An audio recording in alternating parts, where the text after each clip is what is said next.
Good morning बच्चों। हम लोग पिछली क्लास में चैप्टर नंबर 10 गुरुत्वाकर्षण के बारे में पढ़ चुके थे। हमने एक डेरिवेशन भी देखा था गुरुत्वाकर्षण का सार्वत्रिक नियम। अब हम एक इम्पॉर्टेंट टॉपिक पढ़ने जा रहे हैं, वो है आर्किमिडीज का सिद्धांत। आर्किमिडीज को सिद्धांत को समझने के लिए सबसे पहले हम कुछ डेफिनेशंस को यहाँ देख लेते हैं, क्योंकि वहाँ पर वो शब्द यूज होंगे तो हमें मालूम होना चाहिए कि घनत्व क्या होता है, उत्क्षेप क्या होता है, उत्प्लावन क्या होता है, प्लवन क्या होता है। इस टॉपिक को स्टार्ट करने से पहले हम घनत्व देखते हैं। व्हाट इज डेंसिटी, या घनत्व किसे कहते हैं। घनत्व क्या होता है? किसी पदार्थ का घनत्व उसकी इकाई आयतन के द्रव्यमान को कहते हैं। घनत्व क्या होता है? द्रव्यमान बटे आयतन। द्रव्यमान और आयतन का अनुपात ही क्या कहलाता है? घनत्व कहलाता है। अब हम देखते हैं प्लवन क्या होता है। What is floating. फ्लोटिंग से आप क्या समझ रहे हो? ऑब्वियसली फ्लोटिंग मतलब क्या होता है? फ्लोटिंग मतलब तैरना, फ्लोट करना। सेम प्लवन की डेफिनेशन क्या है? किसी वस्तु पे किसी तरल में तैरने को क्या कहते हैं? प्लवन कहते हैं। प्लवन को क्या कहते हैं? फ्लोटिंग। फ्लोटिंग मतलब तैरना। किसी भी वस्तु, कोई भी ऑब्जेक्ट है जो किसी लिक्विड में तैरता है तो उस क्रिया को क्या कहते हैं? प्लवन या फ्लोटिंग। किसी गैस पर या किसी तरल पर वस्तु की तैरने की क्रिया को प्लवन कहते हैं। जरूरी नहीं है कि कोई लिक्विड ही हो, किसी गैस में भी कोई भी ऑब्जेक्ट मूव कर सकता है। जैसे बलून, बलून के अंदर कोई एयर भरी रहती है, हीलियम हो सकती है। अब आते हैं उत्प्लावन बल। जब किसी ठोस को द्रव में डुबाया जाता है तो उसके भार में आभासी कमी आ जाती है और ऊपर की ओर बल लगता है, इसे ही उत्प्लावन बल कहते हैं। इसको हम एक एग्जाम्पल के थ्रू समझते हैं। सपोज कर लो हमने 1 किलो एक लोहा लिया और उसे पानी में डुबाते हैं। डुबाने पर क्या होता है? नीचे से ऊपर की तरफ, पानी के द्वारा नीचे से ऊपर की तरफ एक बल लगता है और आधा पानी, थोड़ा सा पानी उसका बाहर की तरफ गिर जाता है या विस्थापित हो जाता है। 1 किलो लोहा हमने लिया, उसमें से समझ लो पानी विस्थापित हो गया। हमने 1 किलो, सपोज कर लो यहाँ पर हमने एक बीकर लिया, यहाँ पर एक डोरी से हमने इसमें यहाँ तक पानी भरा हुआ है।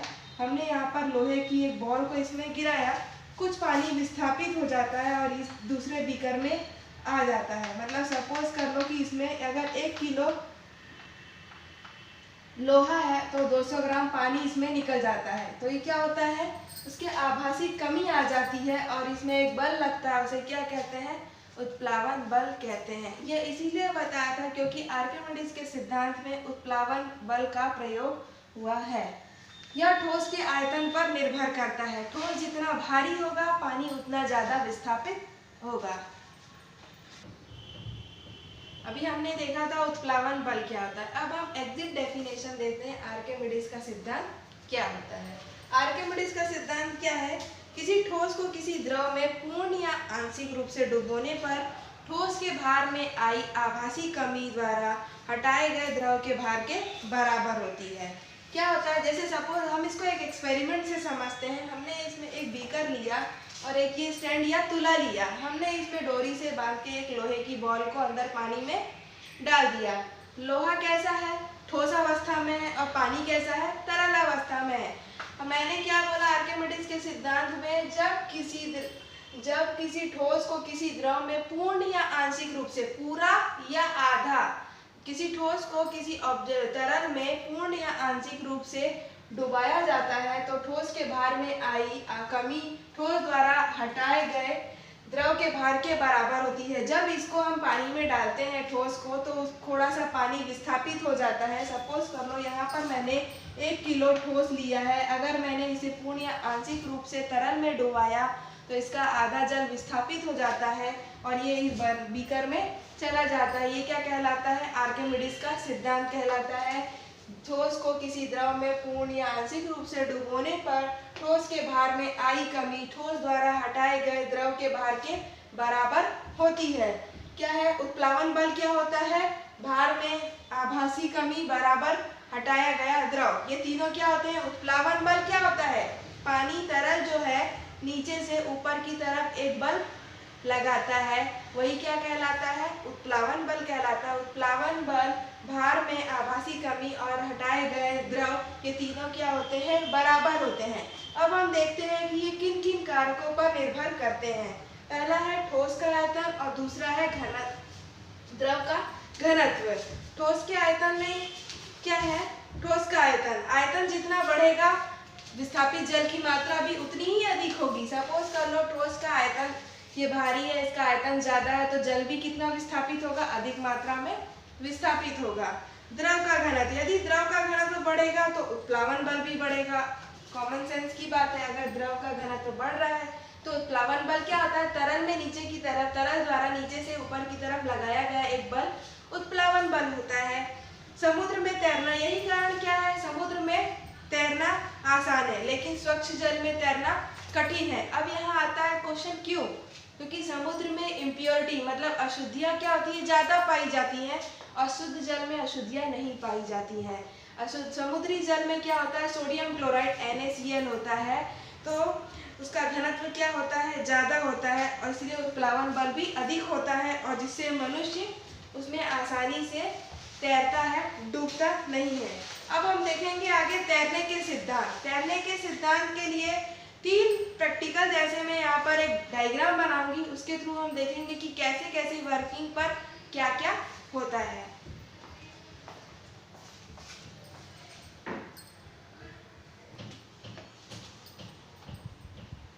अब हम देखते हैं तैरने का सिद्धांत। तैरने के सिद्धांत के लिए हमने 3 कंडीशन ली है। पहला ये है जिसमें वस्तु क्या है, पूरी तरीके से डूबी हुई है पानी में। दूसरे वाले में वस्तु ऊपर से नीचे की तरफ, अंदर की तरफ डूबी हुई है और तीसरे वाले में वस्तु जो है पानी के ऊपर ही है।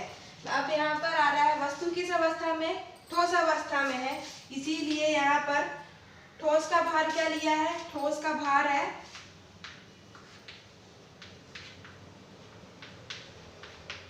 W1 और W2।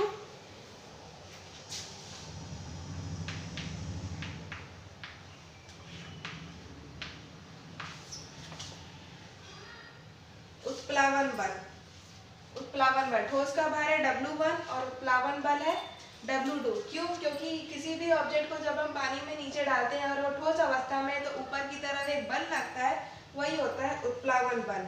इस कंडीशन में अगर ये लग रहा है तो उसका घनत्व भी होगा, तो ठोस का घनत्व को क्या मान लेते हैं, ठोस का घनत्व हो गया स्मॉल d1 और द्रव का घनत्व हो गया स्मॉल d2। अब यहाँ पर कंडीशंस आती है, ठोस का भार अधिक है तो उत्प्लावन बल का मान क्या होगा, कम होगा। ठोस का भार अधिक होगा तो उत्प्लावन बल का मान कम होगा, वस्तु तली में क्या होगी, डूब जाएगी। पहली कंडीशन में ठोस अगर भारी है और तो उत्प्लावन बल का मान क्या होगा, कम होगा और वस्तु तली में डूब जाएगी, इस अवस्था में आ जाएगी, तो क्या होगा, W1 बड़ा होगा W2 से, मतलब ठोस का भार अधिक होगा उत्प्लावन बल से। इस कंडीशन में ठोस का घनत्व ज्यादा होगा द्रव की घनत्व की अपेक्षा, मतलब ठोस का घनत्व ज्यादा होगा D2 लेस देन D1, मतलब D1 ज्यादा है D2 से। ये हो गई पहली कंडीशन। कब, जब ठोस का भार ज्यादा होता है तो उत्प्लावन बल कम लगता है और वस्तु तली में डूब जाती है। सेकंड कंडीशन में क्या होता है, W1 बराबर W2, डूबकर अंदर ही तैरती है। अगर कोई वस्तु डूबकर अंदर ही तैर रही है, तो अगर कोई वस्तु डूबी है, पानी के अंदर आंशिक रूप से डूबी हुई है और उसकी पानी के अंदर ही तैर रही है, तो इसमें क्या होगा, ठोस का भार W1 किसके बराबर होगा, उत्प्लावन बल के बराबर होगा, मतलब W2 के बराबर होगा। अगर ये बराबर है तो ऑब्वियसली दोनों का डेंसिटी, दोनों का घनत्व भी क्या होगा, इक्वल होगा, D1 इक्वल टू D2। ये हो गया सेकंड कंडीशन के लिए। थर्ड कंडीशन है जब वस्तु ऊपर की तरफ तैरने लगती है, जब हमने किसी ऑब्जेक्ट को पानी में गिराते हैं और वस्तु ऊपर की तरफ तैरने लगती है तो क्या होता है, W1 लेस देन W2। इस कंडीशन में उत्प्लावन बल अधिक होता है और ठोस का भार कम होता है। जैसे तेल पानी में ऊपर की तरफ तैरने लगता है, और आप कह सकते हैं कि पानी का जहाज भी तो लोहे का बना होता है, उसे भी डूब जाना चाहिए, पर वो डूबता नहीं है। क्यों, क्योंकि हमने लोहा क्या लिया, लोहा की एक बॉल ली, उसका आयतन अधिक था तो वो क्या हुआ, वेट ज़्यादा होने के कारण नीचे गया पानी में और वो भारी वजन के कारण उसमें डूब गया। लेकिन जो नाव रहती है, पानी का जहाज रहता है, हम उसे लोहे से तो बनाते हैं लेकिन वो चादर रहती है, पूरी फैली हुई चादर रहती है, इसीलिए उसका घनत्व अधिक होता है, इसीलिए वो क्या होती है, पानी में तैरती है। इस कंडीशन में क्या होता है, D1 मतलब ठोस का घनत्व ज़्यादा होता है द्रव के घनत्व से। अब हम इसके कुछ एग्जाम्पल देखते हैं। लकड़ी पानी पर तैरती क्यों है? क्योंकि उसका घनत्व क्या होता है? पानी के घनत्व से कम होता है। इसके कुछ एग्जाम्पल और भी हैं, जैसे हाइड्रोमीटर है, लैक्टोमीटर है, पनडुब्बी है और बलून है। हाइड्रोमीटर कहाँ यूज होता है? हाइड्रोमीटर जल को मापने वाला एक इंस्ट्रूमेंट होता है। लैक्टोमीटर दूध को मापने वाला इंस्ट्रूमेंट होता है। दूध की शुद्धता को जांचने के लिए भी एक, जैसे मैंने अभी एक्सपेरिमेंट करके आपको दिखाया था लोहे वाला, वैसी दूध की इम्प्योरिटीज को चेक करने के लिए एक तुला का उपयोग किया जाता है। लोहा डूबता है लेकिन जहाज नहीं। यहाँ पर एक क्वेश्चन है, लोहा डूबता है लेकिन जहाज नहीं। लोहे की कील डूबती है, लोहा 1 किलो डूबता है, लेकिन लोहे की ज्यादा डूबती नहीं है। क्यों? क्योंकि आयतन बढ़ गया तो घनत्व क्या होगा? कम हो जाएगा। डूबने से पहले अपने भार के बराबर जल को विस्थापित कर देता है। बर्फ का तैरना, आयतन बढ़ने के कारण घनत्व क्या होता है? कम हो जाता है, इसीलिए बर्फ क्या होती है? ऊपर पानी में तैरती है। जल में व्यक्ति का तैरना, सबसे इम्पोर्टेंट क्वेश्चन है। अगर हम पानी में कूद रहे हैं तो हमें डूब के मर जाना चाहिए, लेकिन इंसान डूबता नहीं है। क्यों? हमारा पूरा बॉडी सर से, हमारा पूरे बॉडी में सबसे भारी अंग कौन सा होता है? सर होता है। जब हम पानी में कूदते हैं तो हमारा इतना हिस्सा, मुंडी बाहर रहती है और बाकी सारी, और हम हाथ से पानी को विस्थापित करते हुए आगे बढ़ते हैं। हम पानी में जाते हैं और पानी में जाने के बाद ही हम आधे पानी को विस्थापित करना चालू करते हैं। हाथ से पानी को और पैर से पानी को हटाने लगते हैं तो पानी विस्थापित हो जाता है, इसीलिए जल में व्यक्ति डूबता नहीं है। आर्किमिडीज का सिद्धांत आपको समझ आया होगा। आर्किमिडीज का सिद्धांत क्या था? आर्किमिडीज का सिद्धांत ये बोलता है, किसी ठोस को किसी द्रव में पूर्ण या आंशिक रूप से डुबाने पर ठोस के भार में आई कमी द्रव द्वारा विस्थापित किए गए भार के बराबर होती है। अब हम आगे कुछ एग्जांपल्स देखते हैं जो बुक में आपको दिए हुए हैं। यहाँ पर हम एक एग्जाम्पल देख रहे हैं जो बुक में दिया हुआ है। क्या है? एक कार किसी कगार से गिरकर 0.5 सेकंड में धरती पर आ गिरती है।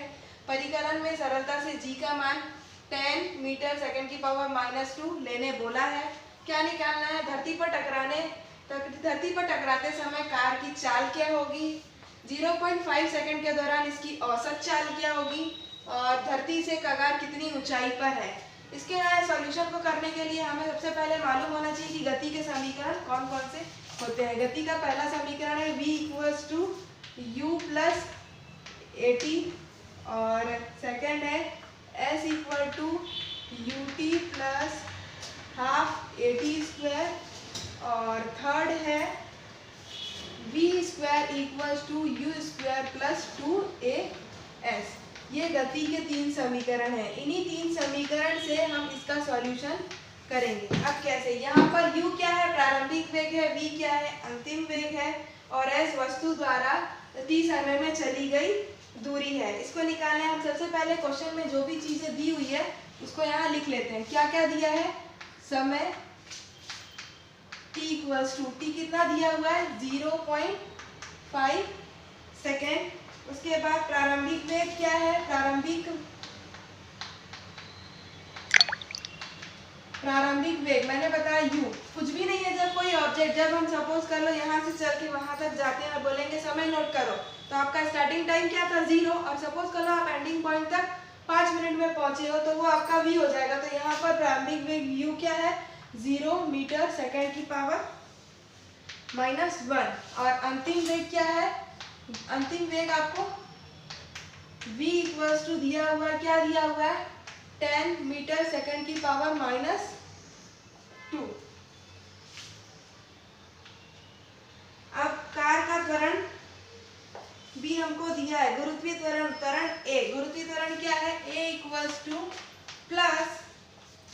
+10 मीटर सेकेंड की पावर -2। a मतलब एक्सीलरेशन, मतलब त्वरण। ये सारी चीजें हमारे पास आ चुकी है। हम पहले वाले तीनों समीकरण का यूज करना है। फर्स्ट इक्वेशन का यूज करते हैं, v = u + at। हमारे पास v भी है, u भी है और at भी है, सारी वैल्यू है। v वैसे का वैसे ही रहने दो, अभी हमें v निकालना है। हमारे पास a और t है, सॉरी यहाँ पर गुरुत्वीय त्वरण g है।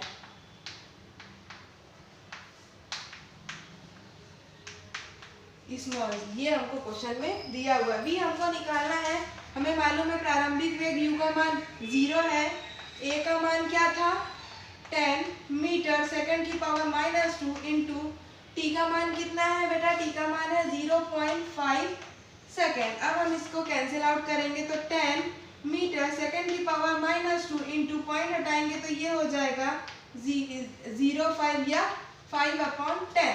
तो इस 10 से ये 10 कैंसिल हो जाएगा, आपका आएगा 5 मीटर सेकंड की पावर -2। ये क्या आ गया हमारा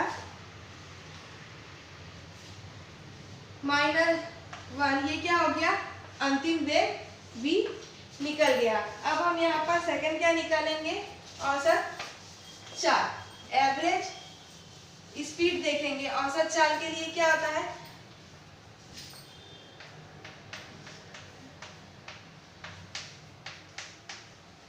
औसत चाल s इक्वल्स टू प्रारंभिक वेग प्लस अंतिम वेग बटे में 2। प्रारंभिक वेग कितना है 0 और अंतिम वेग कितना है +5 मीटर सेकंड की पावर -1 अपॉन में 2। तो ये क्या हो जाएगा 2.5 मीटर सेकंड की पावर -1। ये हमारा SB निकल गया। अब हम देखेंगे तय की गई दूरी, हमें लास्ट में क्या निकालना है, दूरी निकालना है जो गति के तीसरे समीकरण से निकलेगी, vs सेकंड समीकरण से निकलेगी, s equals to u plus half at²। s भी हमारे पास आ गया है,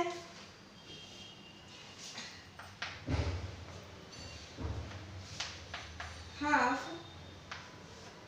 बाहर 10 मीटर सेकंड की पावर -2 इंटू में 0.5 सेकंड की पावर 2, ये हो जाएगा 1/2 इंटू 10 मीटर सेकंड की power -2 into 0.25 second square.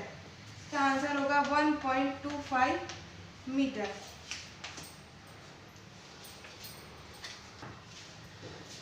Next हम देखते हैं द्रव्यमान और भार में अंतर, उसके बाद हम पढ़ेंगे प्रणोद और दाब क्या होता है। द्रव्यमान और भार, किसी वस्तु का द्रव्यमान उसके दृढ़त्व की माप है, या वस्तु में पदार्थ की मात्रा को ही क्या कहते हैं, द्रव्यमान कहते हैं। किसी वस्तु का द्रव्यमान स्थिर रहता है तथा एक स्थान से दूसरे स्थान पर बदलता नहीं है। द्रव्यमान का ऐसा ही मात्रा किलोग्राम है। भार क्या होता है, किसी वस्तु का भार वह है जिसे पृथ्वी की ओर आकर्षित करता है। द्रव्यमान स्थिर रहता है, वो किसी भी स्थान पर बदलता नहीं है। और भार क्या होता है कि वस्तु का भार अलग अलग स्थान पर अलग अलग होता है। भार का मात्रक क्या होता है, न्यूटन होता है। अब देखते हैं प्रणोद और दाब क्या होता है, व्हाट इज थ्रस्ट। सपोज कर लो यहाँ पर कोई एक समतल है, किसी वस्तु की सतह पर, यहाँ पर कोई भी बल ऐसे भी लग सकता है, इधर से भी लग सकता है और सीधे भी लगता है। लेकिन प्रणोद की स्थिति में क्या होता है, जब कोई भी बल वस्तु की सतह के लंबवत लगता हो तो वो क्या कहलाता है, मतलब 90 डिग्री के समान लगे बल तो क्या कहलाता है, प्रणोद कहलाता है। दाब क्या है, प्रति इकाई क्षेत्र पर लगने वाले प्रणोद को दाब कहते हैं। दाब का मात्रक क्या होता है, पास्कल या न्यूटन मीटर की पावर 2। दाब इक्वल्स टू प्रणोद बटे क्षेत्रफल। आगे का हम कल की क्लास में कंटिन्यू करेंगे। और भी एग्जांपल्स हैं, आप घर पे बुक में देख लेना।